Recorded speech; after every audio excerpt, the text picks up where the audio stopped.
Oh, Hey, happy Tuesday. good afternoon, good morning to you, good afternoon to me, and yeah, we're close enough. We're close enough. So good to have you here, Laurie, today. You look fantastic, by the way. Oh, thank Holy you. cow, like a ray of sunshine. You're just bright and like and enthusiastic, and you've been through the grinder. For those who don't know, we're so happy to have Dr. Laurie Davis here. She's helped so many thousands of people. But 2 weeks ago, she was lying on a hospital bed. She was having major surgery, and she's back now and cleaned up. Laurie, I'm so glad, so happy that you're here. Well, I feel like a brand new woman, Doug, like I've been completely purged of all the sins and all the background and all the, you know, that's like there Yeah, was so much toxicity in my body. I couldn't believe it. Well, we all have that, right? But yeah, one of my good friends who works with a company that sells these technology patches, she wanted to send me some patches for detoxification, and I said, "Don't bother wasting your time or your money, kiddo. I've got nothing left in there to detox." you're so clean. I am right now. Yeah, that I'll see how long I can stay that way. Well, they did like the doctors. Thanks so much. Like the people who treated you, who took care of Oh, you, and now the people who are helping you heal. Like and I bet you it's some of your clients that are oh, you know what I absolutely. mean. So Yeah, you've been helping people for so long with your yeah, programs and your workshops, and now you're giving everybody else a chance to pitch in to help that's Dr. Laurie right. Davis. And when anybody wanted to support me, I said yes. One of my girlfriends said, "Is there absolutely anything you need?" And I said, "Send cash." And That works. then I went, huh, like I was just kidding. She sent me $500. She deposited into my account. Oh, Yeah. And this is one of our colleagues. And oh, I said, I was just kidding. I didn't mean it. Well, she oh, said, hey, you're on your back. You're not working. You need you need cash. Okay. So I'm sending you cash. that's Isn't so that so amazing? kind. I Yeah. know. I Well, know. we're so lucky today. We got another Ottawa boy. Well, Oh, Winchester, right. Ontario. I could sort of say Ottawa, but he's coming to us from Manotick today. But pro athlete, first round draft pick, Slater Koekkoek. Was drafted in the first round, and he's going to tell us a story about, what he's seen and where he's been with respect to professional sports. I put my Oilers jersey up. I wore number 8 for the Edmonton Oilers, All right. and Slater, he wore number 20 for the All Edmonton right. Oilers. Okay, Okay. so Slater Koekkoek is going to come up, and he started a new business. He's going to share with us his journey Oh, of performance, because yeah. for the athlete, performance comes, and then all of a sudden you realize you got to use the tools for recovery, Right. right? And so a high performer, and we all go through that. 100% of NHL players are going to lose their jobs. Yes. And anybody who's lost a job that's listening to us today, oh my God, like your stomach just falls, and that job is never coming back the way it looked. No. And your expectations about how people are treated and how they're led, um, if they're different than the people who are managing and leading the organization, it's going to be a tough situation. That's what I ran into. And so Right. we're going to hear Slater share all of this stuff over the next 45 minutes. So All looking right. forward to it, Laurie. Well, let's bring him on. He's here. He's here. Awesome. Hey, Slater. Hey guys, thank you for having me out here today. Hey, you're coming in from where today? Out in Manotick, I got a little cottage out here, run my business out of here. It's my little sanctuary. If I could show you around, I would. Oh, nice. Wow, that's amazing. And do you spend any time in Winchester these days? Do you have family, grandparents there? Yeah, my grandma and grandpa are still out in Winchester. My aunt and uncle are there as well. My mother and father moved to Manotick maybe 10, 15 years ago. So they're here now, and then my wife and I live a little bit closer into the city of Ottawa. So we got family everywhere, and I try and get out to my country roots as much as I can. Yeah, it's not too bad a drive, right? I mean, it's sort of just right there and getting closer to the city all the time, right? Yeah, that's us just creeping in Manotick. I was telling you, we got a Starbucks coming here to Manotick. We're growing like a weed out here. Well, you and I share something in common. We were both drafted in the first round into the NHL, and you had a great career, a phenomenal career. I tell anybody who played 2 games in the NHL, they had a phenomenal career. You know what I mean? But you were there for how many games did you play? I think I was around 160, Doug. Maybe you know better That's than I ins- do. that's insane. It's insane. You get over 100 games in the. Imagine playing. The guys that play 100 NFL games. Right. I mean, Yeah, and it's a beating yeah, you take is the same every every game. totally. And you know what that's funny about that, Doug, is I held a lot of shame towards only playing 160 games. That's something that I really had to work through with my therapist on, being a first round pick, and you and I can really hold weight in that. Is you're looked at as somebody who should play 1,000 games, or you should be Ooh. somebody who plays more years, and I wasn't. So I held a lot of shame towards that. Oh, wow. Mm. Now that's something I didn't know or didn't even think Oh, about. you brought it up. It crosses my mind all the time, and Hmm. it doesn't. Like I broke my neck in game 607, but I had 525 NHL games. And I see the same thing as you do, Slater. When I have conversations with people in the hockey world, yeah, you're almost hesitant to share. Right. Oh, wow. Yeah, absolutely. Out of Yeah, a I know. fear of judgment.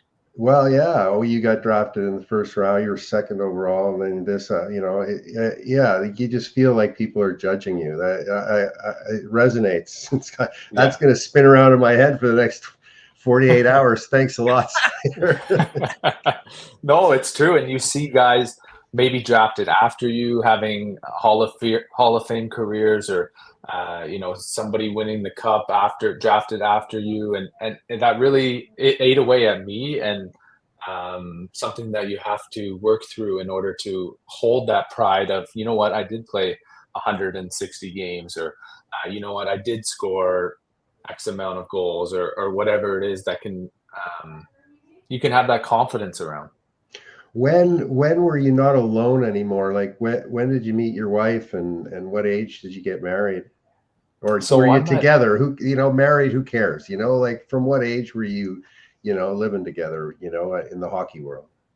Yeah, so I met my wife during COVID of 2020, and we got off like bandits. We were two people really invested in um, personal growth. We love exploring the mental side of life and what that looks like, and being the best human beings we can be first. And she really taught me that of, uh, hockey's great. It's not going to last forever. What are you doing outside the rink? And that really made me wake up to the fact of, when I tell my story, I say that I was kind of asleep at the wheel in what I was doing. Through the day to days of hockey, there was no passion that was lost. My drive for the game was, almost zero. And she recognized that. She said, what's going on here? What can we do? And that ultimately led to me getting the help that I needed on the mental side. Wow, incredible. And you look back on it, and where would you be if that didn't happen? Hmm. You see so many situations where guys are at the top. And I should bring this up right now. Yes. My line mate Mo LeMay is passed away on Saturday. But it was a hard road for him after hockey, right? And I got a note from him. I saw him at the Edmonton Oiler, the closing of the Northlands Coliseum, and then and he died living in somebody's spare room, and out on the West Coast. And so, the directions are just like, it's almost like you're on a razor blade, right? Right. Yeah. Is that how you felt when you were playing in the NHL?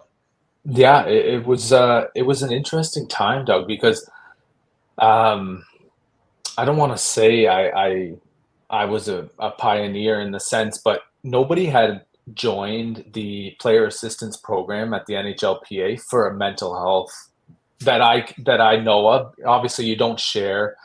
People just say that they're going into the player assistance program. There's going to be speculation. You don't have to share what it was. I can share what mine was in the sense that um, I wasn't struggling with any sort of substance abuse. I wasn't, I wasn't on that path. What I was struggling with was strictly the mental side of I felt it hard to get a positive thought into my mind around the game, around life. And so it was an interesting conversation where I reached out to the Players Association saying that, I think I need to enroll in some therapy. I think I need some time away from the game. And they were like, what substance are you dealing with? And I was like, nothing. But do you want me to? And it was like this sense of, do I need to be at that point before I can get this sort of help? Anyways, I think that they've done a lot of work at the PA in the last few years. You see a lot more players joining for whatever reason. We can speculate, but I believe it's a lot more on the mental side. So I think that was a big hurdle for me, and I was a little bit nervous of going in for that reason, but ultimately got to a place where I'm happy. Well, I'm glad to hear that they're open, because the way people were being funneled, obviously they realized it wasn't the most effective way. So I'm really glad to hear that. And so you were happy with the program? I was, yeah. I was in contact constantly with their lead doctors. I found a beautiful therapist here in Ottawa who is she's the highlight of my every other week. I go to see her. She's a former athlete, still an athlete actually, and just the bond we've built, the safety I feel around talking with her, and the help that she's provided me, honestly, has changed my life. Mm-hmm. Cool. Laurie, you must be bubbling over there, with questions. Well, I think that I know that Doug and I have had many, many conversations about traumatic events, but I've recently, after the surgery that I had a lot of time to think about things. And, the trails of trauma, start very early. Like some kids are born and it's a traumatic event, right? Because there's a C-section, or I'm breached, or there's something wrong with me, or I didn't get home with the family, or, so trauma starts and early on. And so we get used to it. But then there are those ones that we're not used to that hit us hard. Mm-hmm. And certainly your aftermath is more common than we'd like to think. Yeah. And not just with athletes, but I worked for an organization in the States called 40 Plus. This was years ago. And it was a nonprofit organization that supported executives who'd lost their jobs. And they were so devastated because their whole identity was tied up in their title. So, vice president of sales, president of operations, the CEO. And it was an organization that set up places where these guys could actually get up in the morning, put on their shirt and tie, and pretend they were going to work. That's how devastating it was. Wow. And I worked with them for a while when I was living in Seattle, Washington. And that's how traumatic it is. And when you were talking about short-lived careers, there are many careers that are short-lived. Mm-hmm. Hookers, for one, right? And have to inject a little humor there. We don't get too serious, but athletes, people who are in high-risk careers. Yeah, so, and we're seeing that nowadays. I have my kind of friend group is at that age where we're 30 now. Some of them might be still getting 1 or 2 year deals, but I'm having quite a few meetings with just my buddies who are like, gosh, I haven't got a job yet. I'm like interviewing with companies in Ottawa, but I feel like a bum. I feel like, what does my life look like? And they're only 30 years old. Like, you got a lot of solid time left. So what are you going to do with that time? And I think that it's an underappreciated thing of transitioning out of a professional athlete career into, let's say, normal life of what that looks like. So I think it's a very interesting time. Yeah. It's time to study it. It's never really been studied like other things get studied. Like I'm sure when the day comes when everybody wakes up, they'll go, "We should study this," and the answer is yes. Right. Yeah. And you can't tell them when to do it. They'll do it because things get so broken, they got to fix them. Right. So, Well, unfortunately. and so much of this also applies to our veterans, our young veterans who come back, get out of the military. Now what? Mhm. It's the same trauma that's attached to that. So Yeah. speaking of trauma, this situation that you had about leaving the game, that just didn't hit you one day, right? You told a little bit of a story, but there must have been a feeling like, if you back it up, like to a certain time, a certain team, like where you were so confused, like it was like for the first time you felt you wanted to leave hockey. Yeah. You know what, Doug? It's interesting because it is deeply rooted on multiple aspects. One of the things I really struggled with was my eating during my career. I grew up, and my dad would always get a nervous stomach. He would be kind of sick, or he wouldn't physically be sick. He was just nervous, and we thought it was kind of funny as kids. We were like, "Oh, dad's just nervous." Whether it was my hockey game or my sister performing, he would be nervous, and we'd laugh at it. And then all of a sudden, I got to OHL, kind of professional, and I couldn't eat. It was a nervous stomach where before games I couldn't eat, the day of games, the day before games, and that's what was a really traumatic event for me. I would eat by myself, just in case I couldn't eat.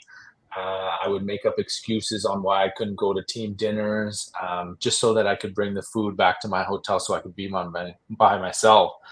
Um, just in case I didn't eat anything, I didn't want comments coming from my teammates on what was going on. And then it got to a point where during the season, I would always lose a ton of weight, and I was thin as can be. And my teammates were making comments around, you're not going to win battles in the corner weighing that much. You're not going to, like, what are you doing? I would have GM saying, we need you to put on 20 pounds to be that physical aspect on the blue line. And I couldn't do it. So that was one of the traumatic experiences for me that led to this troubled relationship with the game. And ultimately, when you have enough troubled relationship aspects towards the game, you fall out of love with it. And that's what really led me, I believe, to having this lower drive. I didn't want to be there. I didn't care to get better in the sport. I was just checked out. Usually people go somewhere else, though. Okay. It's not really checking out, it's checking over. What did you do? How did you distract yourself? Like, what did it lead to? Because sometimes it leads to something beautiful, right?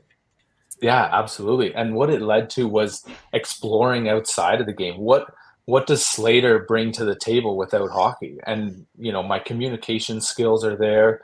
I believe that I can walk into a room and have a genuine conversation with people, and that bodes well for life outside of the game. So I really hung my hat on that. I took some courses online and got involved in Invest Ottawa with some business ideas, things like that.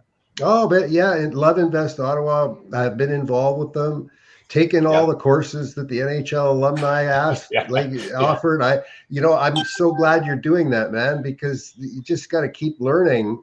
totally. You're going to see tons of opportunities. It's just getting better at identifying them. That's all. Agree. Yeah, That's so cool, man. That's yeah. awesome. And are you on the ice? And do you have? Are there any kids now or no No kids? kids, no Okay, kids, Doug. but are you on the ice? Um, So with the Sens alumni, I've done a few events on the ice, but you know what? Like, I hate to keep bringing it back to serious conversations, but I don't know. I Oh, think that this is the time to. oh, it I is. I find there's a troubled relationship I have with the game now. Of it's not just a fun thing for me. My buddies will ask me to come out and play for a little shinny, or play in these charity event games. And I know you and I were speaking about it. There's a deep rooted relationship that I have with the game, where it's not just for fun. It feels like some trauma's coming up. So I don't know. I don't know if that goes away with time, but that's kind of how I feel towards the on ice aspect right now. Okay, so the answer to that question from my perspective is no, it doesn't go away. Yes, you learn how to manage it better. Right. Okay, trauma will always be with you, but trauma does not have to control you. Right. Right. So today, if I don't do meditation and work on myself and talk to Laurie at least once a week, um, I'll be doing crazy things on the sports field. Like, I mean, I still go hard at 61, right? And I can still throw a frisbee like 80 yards, Yeah. and so like I throw things too hard and I play too hard, and sometimes the people don't like that too much. Right. Yeah. It's hard to turn it off, right? Oh my God. I don't know. Like I just come so close to hurting people and after my career's been over, because I do things so quickly and so intensely Yeah. that other people don't have any idea like that it's coming. Yeah. He catches us off guard quite a bit, actually. Oh yeah. Yeah. Yeah, Nice. yeah. This whole situation has obviously led to you trying to, with the business you're doing, trying to fill a spot in the marketplace. Like, and there's got to be a psychological release there too, like because it sounds like you're helping people. That's key in my work anyways. Helping other people is a priority.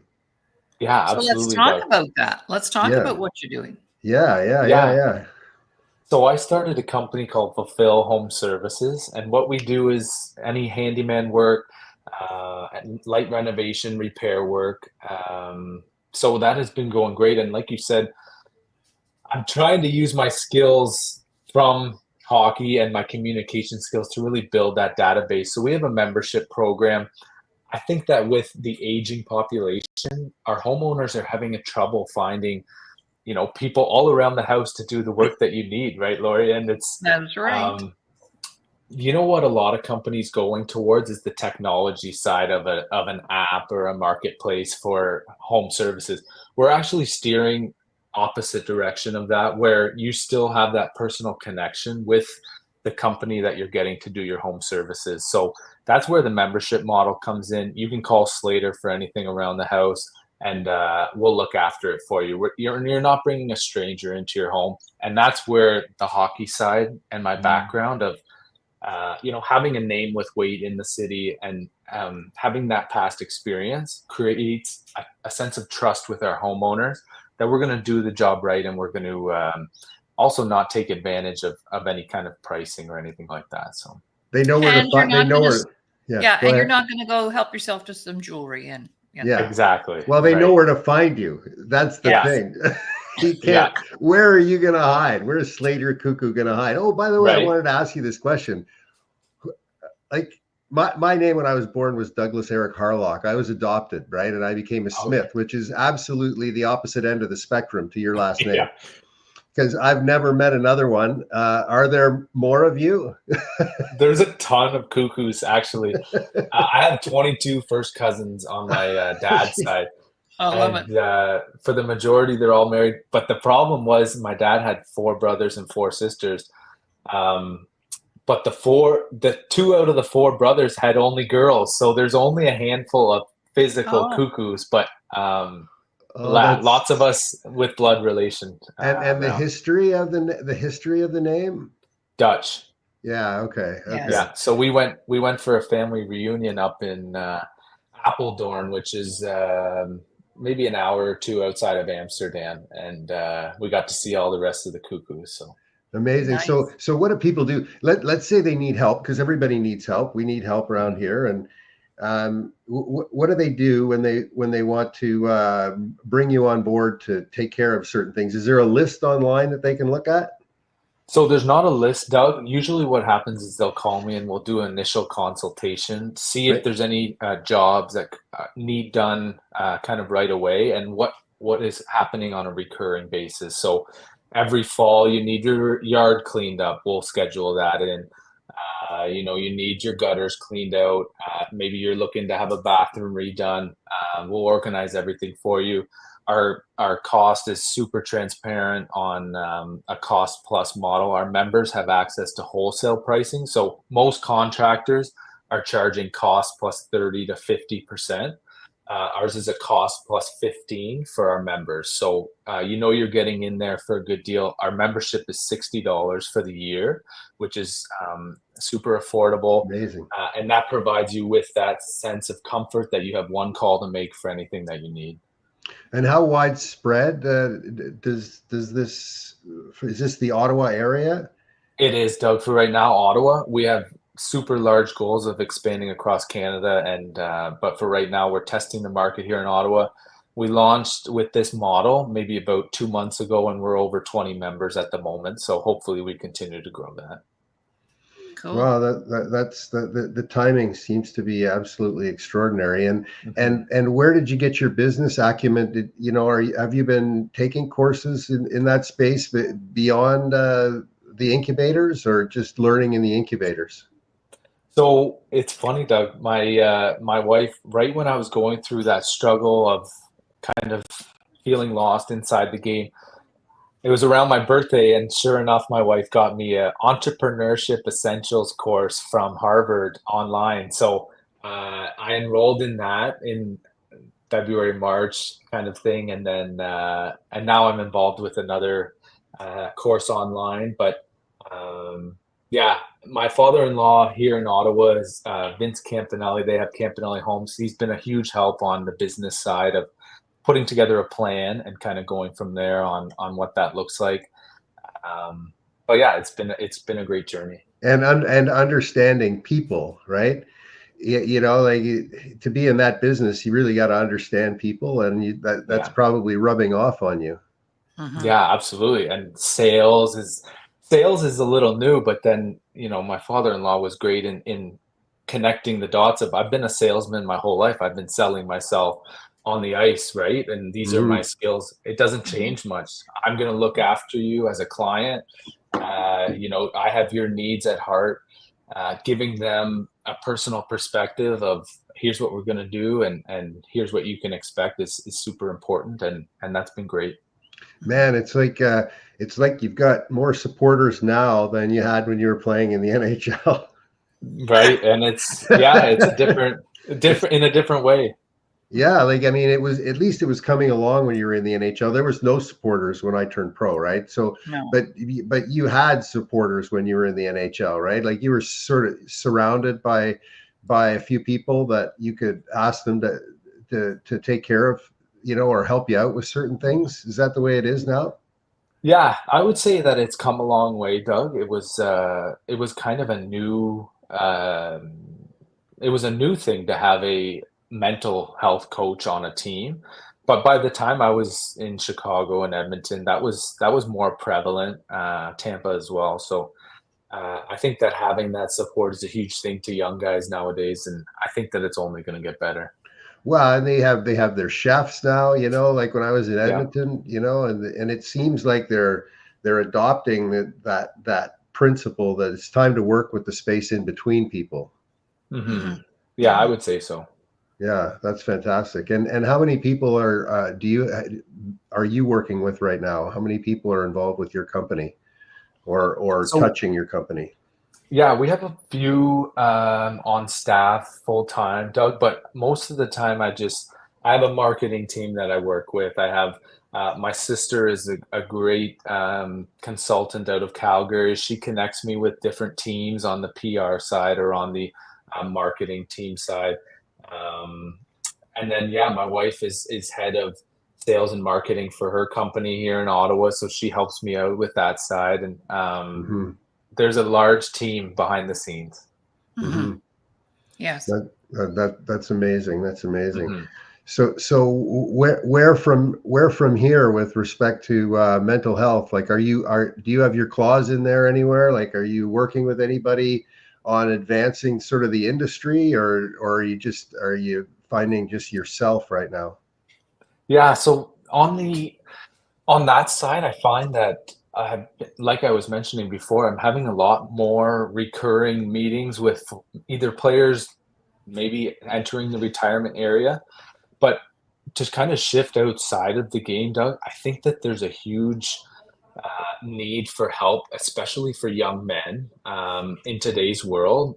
I think Mm-hmm. that there's a lot of contributing factors towards this feeling of being less needed. We're feeling a little bit lost as young men on what our role is in this society. So, if there is something that I can sink my teeth into more uh, going forward to help that side of specifically young men, because that's who I can relate to, then I'll try my best in that area, but nothing currently full time that I'm working on. Oh, you're working on your consciousness right now. I think Yeah, that's the thing that's leading the way, right? right. And then once you become conscious, you want to help other people with that process that you use to become that way. Hmm. And so yeah, that's very cool. There's going to be so much space in the healthcare industry. You know, it's growing at leaps and bounds, and people don't have doctors right now, and so it's a great place to position yourself because you're also a voice too, right? And you can get to more Right. people. I always say to people, I want to be able to have my message so tightly packaged that I can drop it from a helicopter and it sprinkles all over the place. And when people pick it up, they go, oh, and it changes them. Right. Right. And that's, you're sort of, sounds like you're sort of at the beginning of that journey, putting all the pieces together. Right. And Absolutely. yeah, that's amazing at home too, Hmm. which is nice. Mm-hmm. Hmm. Yeah. And Laurie? Yes, Doug. Mm-hmm. What do you want to know, Doug? Oh, I'm just fascinated by the common links between the two of Oh us. Like yeah. I could talk about the common links there. It seems like every time I tell a story, it connects up. You could finish the sentence.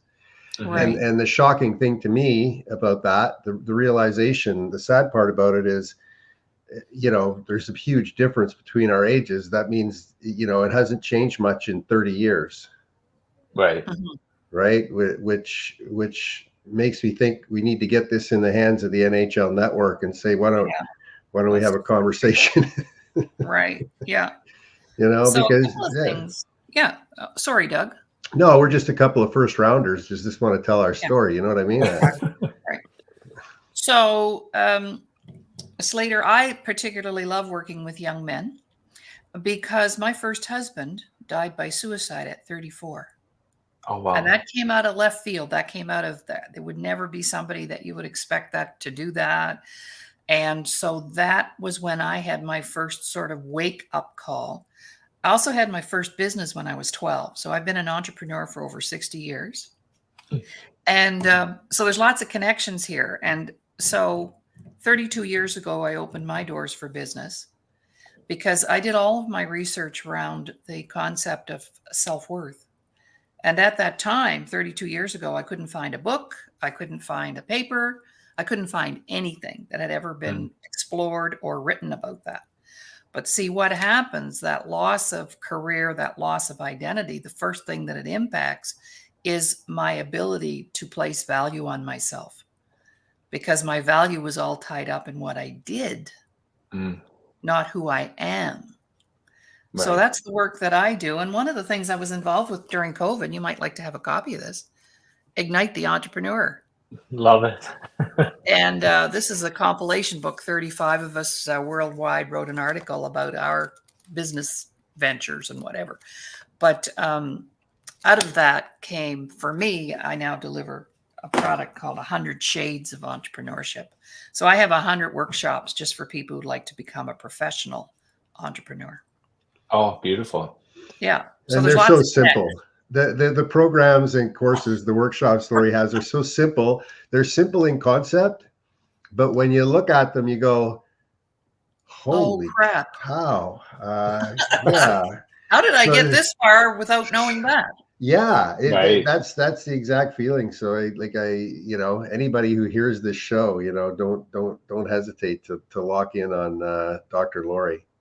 Or Mr. Doug Smith. You see, aren't we great at promoting each other? Because That's self promotion is not highly recognized. You have to have somebody promoting you Mm. because self promotion is very difficult sometimes, right? So I just tell people if you want to know more, call the doc. Um, yeah. So tell us a story. Tell us about playing in Chicago, because you know who I was with the other night, and I can say this because you just signed a new deal with TSN and with Chicago, but Darren Pang. Oh yeah. Yeah, so Panger and I played together. So you must know Darren.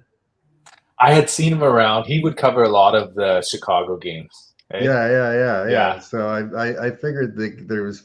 I was at just for the hockey fans that are listening right now and the sports fans. Brian Kilray, the winningest coach of all time in the OHL, turned 90 on the weekend, and so we were at a What? big. I went to a party with 300 other people, and at Lansdowne Park after the 67s game, and saw all the people that wanted to recognize Brian Kilray, and it was a big room of hockey players. Holy cow! Oh, wow. Nice. Yeah, Doug Wilson was there. He was up there speaking. James Duthie was the master of ceremonies. It was quite a nice thing that happened for Brian. So, and your Yeah. day, how were your days in junior? I'm curious. So when did you turn junior when you were 17, right? Yeah. 16, 17 for Peterborough, Yeah, and then I went to Windsor for my last 2 years. But it was awesome. I lived with my aunt and uncle in Peterborough. I was gonna Uh, ask. Yeah, yeah, yeah. and obviously we had cuckoos in Peterborough, so that was great to live with them. And then I went to Windsor, and then I was into Syracuse for my minor hockey, like my AHL hockey in Syracuse, and then Tampa from there. So great experiences in junior. Met a lot of friends that I'm still friends with, and my billet family from Windsor was just Wow. fantastic. So much support. I went through 3 shoulder surgeries in junior, so there was a lot of trying times, and then to scrape out an 8-year professional career after that was a blessing for sure.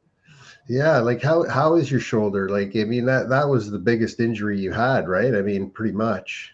Yeah, so I had 3 shoulder surgeries back to back to back through junior, and it was frustrating. It was why is my shoulder coming out all the time, and then my other side would come out, and I had one surgery that didn't work, so there was 6 months just down the Oh, drain. Who Um, was backing you? Who was backing you in junior? If you were going through that stuff, oh, you my like the mother and coaching. father, yeah. Oh, really? So it was your mother and father there all the time. Like, parents. wow. Yeah, they were amazing on just keeping me in line, and knowing that there was a bright future ahead. And but yeah, I think that it obviously has an impact on your development and everything on that sense. You're away from the team for 6 months at a time and by yourself. Um, so it was a trying time. Now you played a role as a defenseman where you had to. I mean, there was times if you were going up and down where you were being dependent on to fight, right? I mean, to go after other guys. I mean, that must have caused you like a world. Like I remember when I got in situations like that, I can believe that you didn't eat, Mhm. but you must have had nights like that too, right? Oh yeah, and it was again just feeling the sense of like I'm supposed to fight here, but I can't. My shoulders are going to come out, and there was this struggle of being physical versus protecting my body. Like I wouldn't tell anybody when my shoulders came out, and I would just try and pop it in myself. There were some times where I couldn't. That's where I got shut down for surgery. So If I could get it back in without telling anyone, I would, and just eat it for the next few days of practice until I could get back to full strength.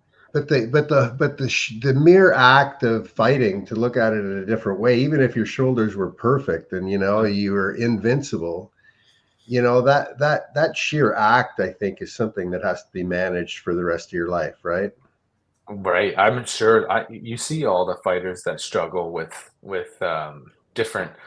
I've heard that they couldn't sleep before the game. They really struggle with that mental side. So I couldn't imagine being in that position where you're looked at to fight super tough guys. Like back in your day, those were monsters. So Yeah. couldn't imagine that. And what are you doing right now for, like, we all take impacts, right? Axons have a sheer strength. We all got to rebuild our central nervous system. I mean, that's where longevity is going to come from. What are you doing right now with respect to keeping your brain like cutting edge? If you want to keep it like 30 years old, 35 years old, the rest of your life, what are you doing right now? So I have a few things. I go to chiropractor once a week.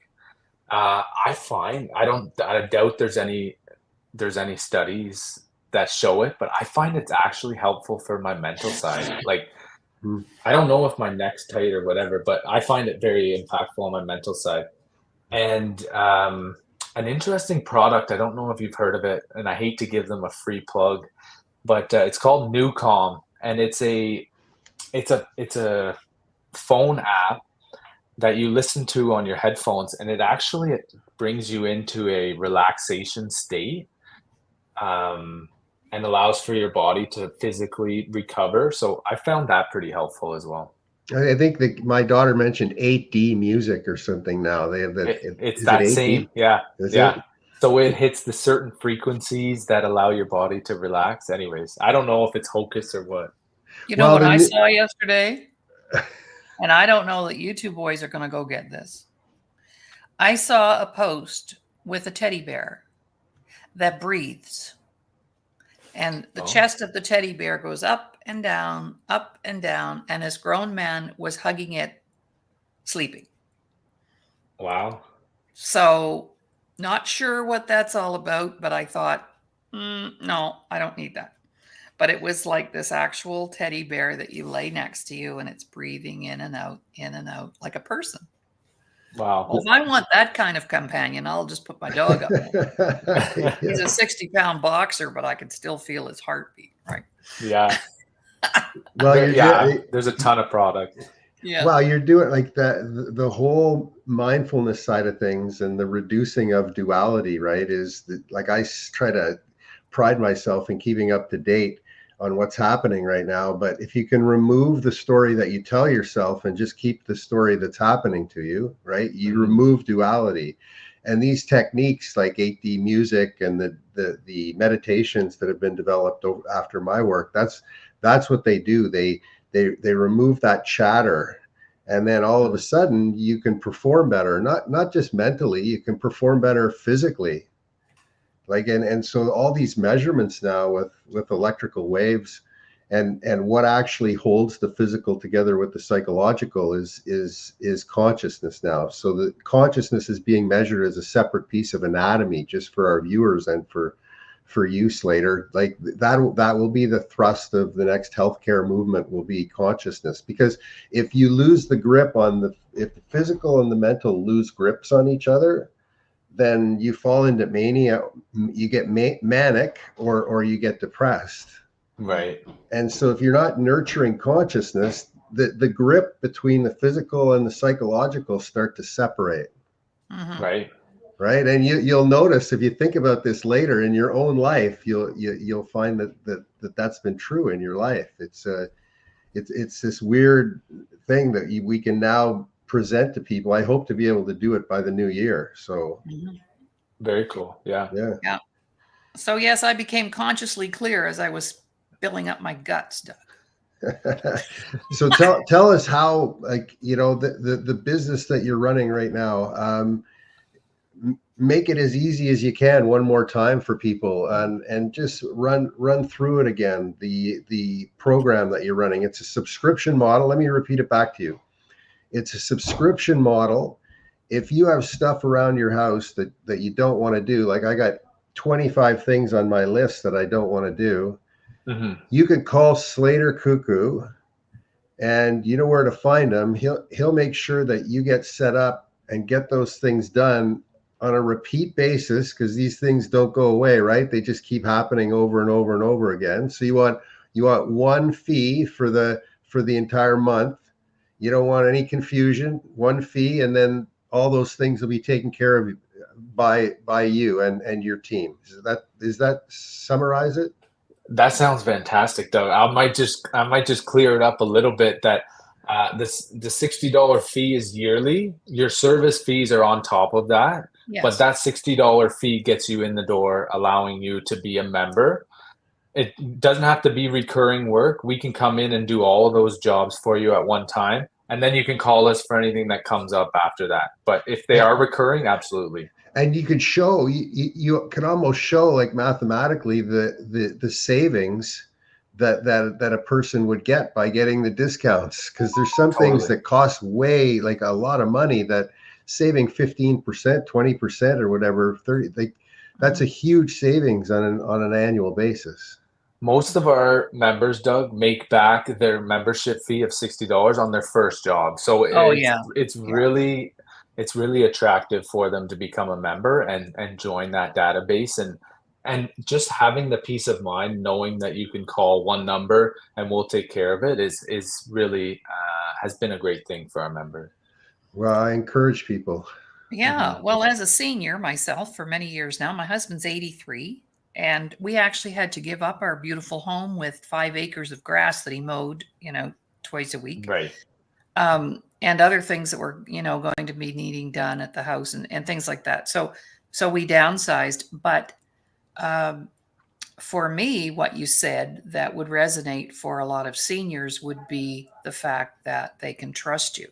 Because a lot of seniors right now are very, very cautious and afraid of scams.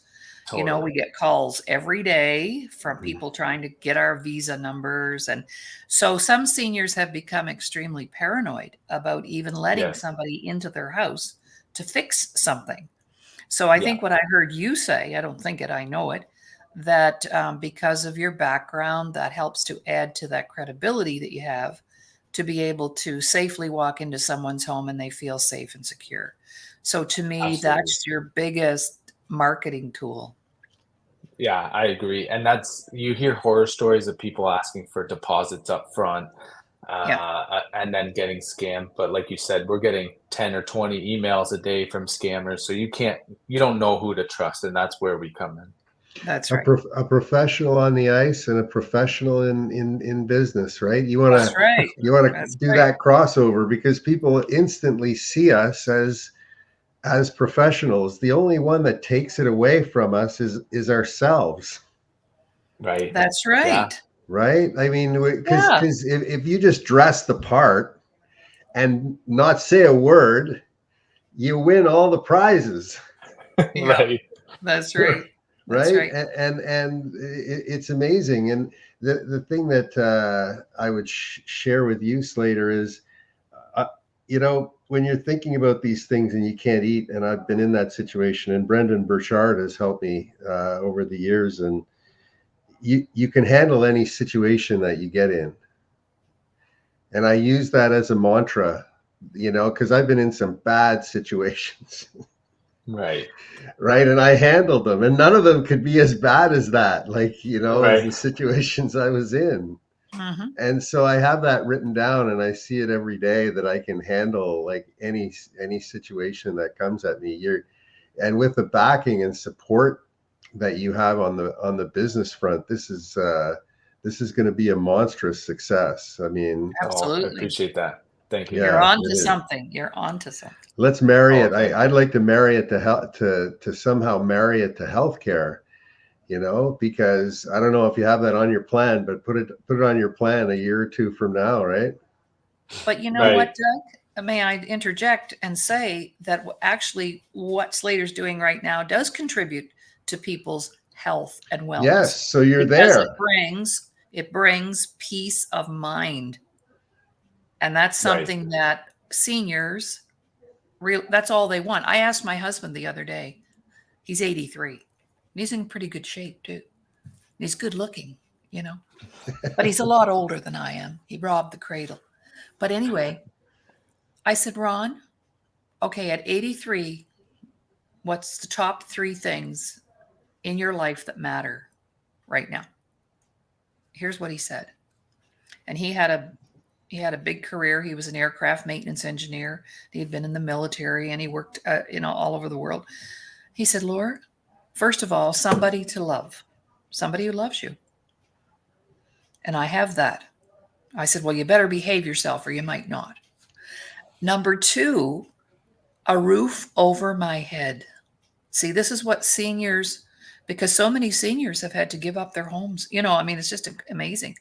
The largest poverty group in Canada is women over 50.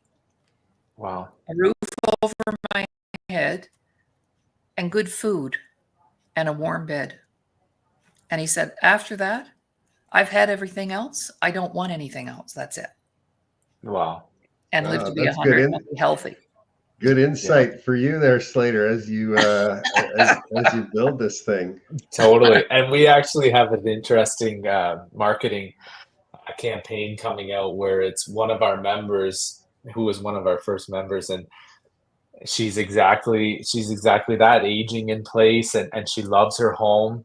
She doesn't want to go to a No. care facility or somewhere smaller. She loves her home. So we're having it done where she's kind of looking at a brochure for an older age home, and then she calls Slater for her home, and we're looking after all of the upkeep and everything that way. So yeah, it's totally along those lines. I love it. I love it. Wow, that's fantastic. Yeah. Well, that's the cool thing is once you enter the home and you have trust, the world's your oyster, right? I mean, that's right. especially today. So, and you've obviously worked really hard on being patient and listening, like your persona, the way you handle yourself in this environment. And when we had the conversation, you don't talk like a hockey player. I hate to say that, but people say that. People say that to me all the time. I mean, what do you mean you played hockey? You don't talk like well, hockey. they can't talk. Huh? Well, yeah, but some of them, the subject, I mean, it's just because of the nature of the game. You've sort of left it behind. I guess that's the message I've got a hard line. The line came down like a guillotine, but you also drew a hard line. You brought it down mentally like a guillotine. Like that's unbelievable how you did that. But both of us just went like this, right? And separated ourselves from it. And I went back and I got skating again after 13 years because I had the spinal cord injury, and then I played with the alumni. So I feel where you're at right now. Like I got a chance to play with the guys and hang out, but I was always my wife would say, I guess you're playing hockey tomorrow. Like, and I was just going to play at Ottawa University with the guys, and and she can tell by my behavior that I'm going to play hockey, which is ridiculous. Yeah. Right. But you get what I mean, right? Yeah, absolutely. Yeah. There's a few comments here. I'm just going to flash them up. We don't have to respond to them in any way, but we have people watching the show live right now. And Kathy Bell, she's one of our people at the Disability Channel who helps us with our shows. But she says, her parents are 92, 93, but she takes care of them. They're still in their own place, right? And then she wanted to know if you do basic things like plumbing and leaky taps. And, and here's a cute one Kathy put up. My mother has a teddy bear that snores. She got it at the Banff Springs Hotel. Nice. That's the one you were talking. Kathy's a big football fan. She doesn't miss any of the Ticats games. And here she is. She said, quarterbacks who get injured undergo a lot of stress. So it's not just hockey, right? It's all sports, all athletes. So just wanted to put a few of those comments up. Oh, and she had one more idea for you, Slater. She said, maybe you could provide healthy meals for seniors while you're, fixing their place up. Kathy, my wife does most of the cooking at home, so Yeah, I there don't you think go. I would be bringing any meals to No, their homes. no, there are No. services to do that. There you go. Yes. All right. Back to you, Doug. Thank you, Well, Slater, for being here. Our time is up almost. And just on yeah. behalf of the show, it was a very big pleasure meeting you. And thank you for your flexibility in getting you on here this week. Thanks so much. Over to you, Doug. No. Meeting basic needs we talked about, right? We talked about clarity of thought in the meditation and the music. And we talked about helping other people. Those are the 3 priorities of the subconscious mind. If everybody that's listening can just get that, then they'll get what Slater's doing right away, right? And they'll be able to identify. So meet basic needs, clarity of thought, help other people. Slater, you're on the right track. Love to have you back as you launch your new marketing campaign, okay? All right. Thank you guys for having me. All right. Thanks, Laurie. I really appreciate it. Okay, well, tomorrow we have coming up, tomorrow I'm doing a solo show at 9 a.m. I'm going to talk about anger and trauma, how it's connected. I'll tune into that one. Yeah, no kidding. And the veils, right? Having spent 10 days in the hospital, I'm going like, I got to see a lot. And I know that we all think our systems are broken, but we have to remember there's some very excellent people inside those systems taking care of people. So Yes. I had an amazing crew taking care of me the whole 10 days. All right. Bye for now, guys. Have a great week. Bye-bye. All Thank right. you. You too. Talk to you soon. Take care.